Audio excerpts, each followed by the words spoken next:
Assalamu alaikum wa rahmatullahi wa barakatuh. A very beautiful good morning to you all.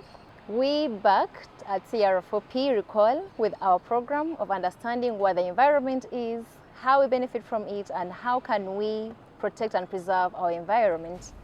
In our last episode, we looked at the first component of the environment, and that was the abiotic, or what we call the physical environment. In it, we had a number of them, and we broke it into four. One, we had the weather and the climate, we had the lithosphere, we had the hydrosphere, as well as the atmosphere. Stay tuned in with us, subscribe, like, follow, so that we can learn more of the different components of the environment. We're going to still learn about the second component of the environment, and this is going to be the biotic, or what we call the living component of the environment. I'm still your stewardship, or the environment steward, Nansumga Nusfa. Stay in, let us learn together.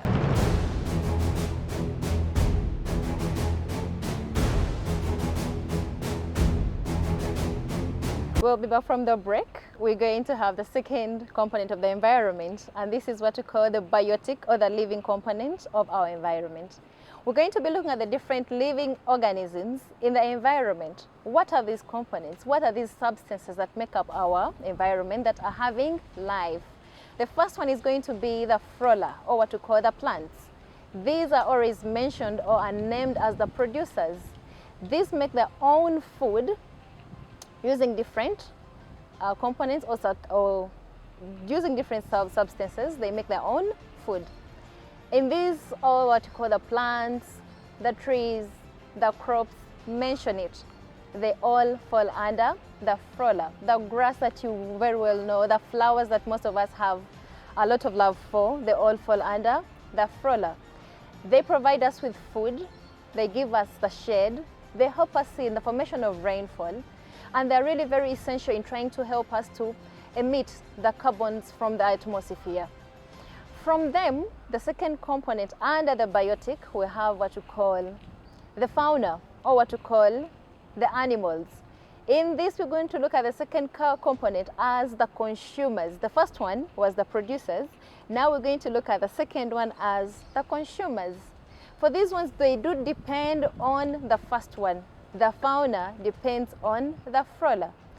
The fauna is divided into three, and the first category among them is the primary consumers.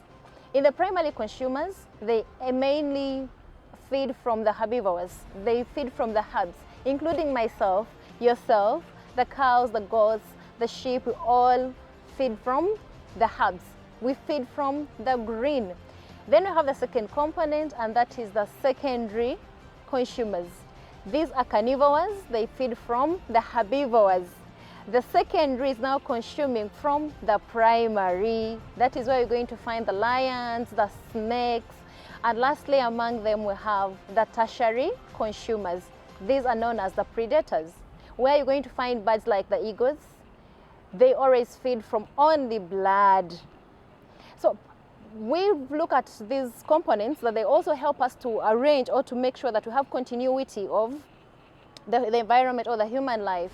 When the herbivores, when the carnivores, when they all combine together and they try to feed from the different components of the environment, we all gain from them. Then we have the third component under the biotic, and that is what we call the microorganisms. They are very tiny. Most of them we cannot see them with our naked eyes. We have the fungi, we have the bacteria, sometimes you also mention about the viruses. These are all very important in our environment and the day-to-day life. One, they help us in the decomposition of the different living organisms as well as the dead. They help us especially when it comes to the feeding in, or what we call the lithosphere. We're now going back to the first one of the abiotic, that these organisms help us in transmitting or transporting the different nutrients when it comes to the plants. So they are very good importance to us. We use some of them in decomposition, some of them in production of food and other substances or medicine. For example, the yeast. For those who have the feminine character of always making the baking at home, we enjoy using the baking powder in our productions. And lastly, among the biotic, we have the humans. we the human being, we are the center of it.